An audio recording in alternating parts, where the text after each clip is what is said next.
குலசேகரப்பட்டினத்தில் இஸ்ரோவின் இரண்டாவது ராக்கெட் ஏவுதளத்திற்கு பிரதமர் மோடி நாளை அடிக்கல் நாட்ட உள்ளார்.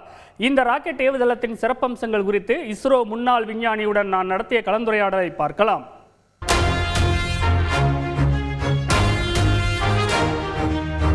ராக்கெட், செயற்கைக்கோள் என்றவுடன் இந்தியர்கள் நினைவுக்கு வருவது ஸ்ரீஹரிகோட்டா தான்.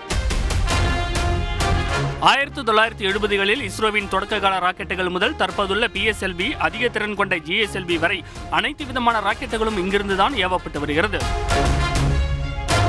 இந்தியாவின் ஒரே ராக்கெட் ஏவுதளமான ஸ்ரீஹரிகோட்டா தான் கடந்த 50 ஆண்டுகளுக்கும் மேலாக இஸ்ரோவின் அனைத்து விண்வெளி திட்டங்களுக்கும் ஈடு கொடுத்து வந்தது. ஆனால் விண்வெளித்துறையில் இந்தியா அடைந்துள்ள அசுர வளர்ச்சி மற்றும் புதிய புதிய விண்வெளி திட்டங்கள் காரணமாக ஒவ்வொரு ஆண்டும் இஸ்ரோ ஏவும் ராக்கெட்டுகளின் எண்ணிக்கை அதிகரித்து வருகிறது. இதனால் வரும் காலங்களில் கூடுதல் ராக்கெட்டுகளை விண்ணில் செலுத்த ஏதுவாக தமிழ்நாட்டின் தூத்துக்குடி மாவட்டத்தில் உள்ள குலசேகரப்பட்டினத்தில் இரண்டாவது ஏவுதளத்தை அமைக்க இஸ்ரோ முடிவு செய்துள்ளது. வங்கக்கடலோரத்தில் அமைந்துள்ள குலசேகரப்பட்டினத்தில் சுமார் 2300 ஏக்கர் பரப்பளவில் இந்த ஏவுதளம் அமைய உள்ளது. வழக்கமாக ஸ்ரீஹரிகோட்டாவில் இருந்து பூமத்திய ரேகையை நோக்கி ஏவப்படும் ராக்கெட்டுகள் இலங்கையின் மேல் பறக்காமல் இருக்கவும், ராக்கெட்டின் உதிரி பாகங்கள் இலங்கையில் மக்கள் வசிக்கும் பகுதியில் விழுந்து விடாமல் தவிர்க்கவும் முதலில் கிழக்கு நோக்கி செலுத்தப்பட்டு பின்னர் தெற்கு நோக்கி திருப்பிவிடப்படும். இதனால் கூடுதல் எரிபொருள் விரயமாவதால் ராக்கெட்டுகள் முழு திறனையும் வெளிப்படுத்த முடியாத சிக்கல் இருந்து வந்தது.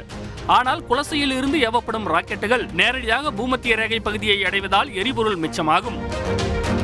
இது குறித்து இஸ்ரோ முன்னாள் விஞ்ஞானி நெல்லை முத்துவிடம் பேசினோம். ஸ்ரீஹரிகோட்டாவை ஒப்பிடும்போது குலசேகரப்பட்டினம் எந்த வகையில விண்வெளி திட்டங்களுக்கு சாதகமா இருக்கும்? பூமத்திய ரேகை பகுதியில் இருந்து செலுத்துகின்ற ஒவ்வொரு ஏவுகலனுக்கும் பூமியுடைய சுழற்சி வேகம், அது நொடிக்கு ஒரு 1/2 கிலோமீட்டர் வேகம் அதுக்கு கிடைக்கும்.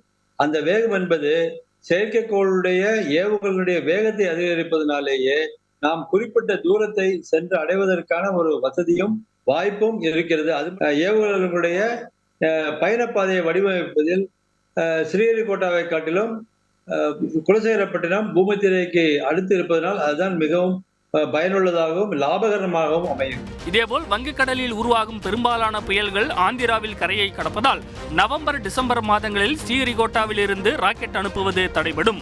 ஆனால் குலசேகரப்பட்டினம் புயலாலோ பெரும் மழையாலோ பாதிக்கப்படாத பகுதி என்பதால் இங்கு வானிலை சார்ந்த சவால்களும் இருக்காது. ஸ்ரீஹரிகோட்டா மாதிரி இல்லாம குலசேகரப்பட்டினம் ஏவுதளத்தை சுத்தி ஏராளமான கிராமங்கள் இருக்கு. மக்களோட பாதுகாப்பு உறுதி செய்யப்படுமா? இந்த ஏவு தளம் என்பது அமைகின்ற இடம், அதிலிருந்து ஏறத்தாழ ஒரு 10 கிலோமீட்டர் சுற்றளவுக்கான பகுதியையும் சேர்த்துத்தான் அந்த பகுதி வரையறுக்கப்பட்டு இருக்கும். இந்த குலசேகரப்பட்டினம் என்ற அந்த ஊர் கூட ஏறத்தாழ ஒரு பக்கம் கடலும், மற்ற இடங்களெல்லாம் ஏறத்தாழ 10-15 கிலோமீட்டருக்கான ஒரு சுற்றுப்பரப்பளவை அதனை பயன்படுத்தி இருப்பதனாலேயே அந்த இடம் என்பது பாதுகாப்பானது. அது செயற்கைக்கோள் செலுத்துகின்ற ஒரு ஏவு தளமாக அது செயல்படும். எரிபொருள் தயாரிக்கின்ற மையங்கள் இங்கு வருவதற்கான இப்பொழுதைக்கு வாய்ப்பு இல்லை என்று தகவல்கள் தெரிகின்றன. உள்ளூர் மக்களுக்கு வேலை வாய்ப்பு கிடைக்குமா? தொழில் வளர்ச்சிக்கு உதவுமா? குலசேகரப்பட்டினம் ஏவு தளம் என்பது அந்த பகுதியில், குறிப்பாக தூத்துக்குடி, திருநெல்வேலி, நெல்லை மாவட்டம் போன்ற பகுதிகளில் உள்ள மக்களுடைய வேலை வாய்ப்புக்கும் நிச்சயமாக வளர்ச்சி தரும். அது மட்டுமல்ல, அந்த பகுதியில் பொருளாதாரமும் உயரும். பிரதமர் மோடியால் அடிக்கல் நாட்டப்படும் நிலையில் அடுத்த 2 ஆண்டுகளில் ராக்கெட் ஏவுதள கட்டுமான பணிகள் நிறைவு பெறும் என எதிர்பார்க்கப்படுகிறது.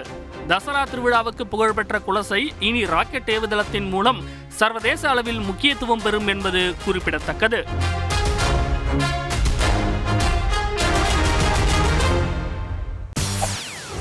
செய்திகளை உடனுக்குடன் தெரிந்து கொள்ள உடனே சப்ஸ்கிரைப் பண்ணுங்க.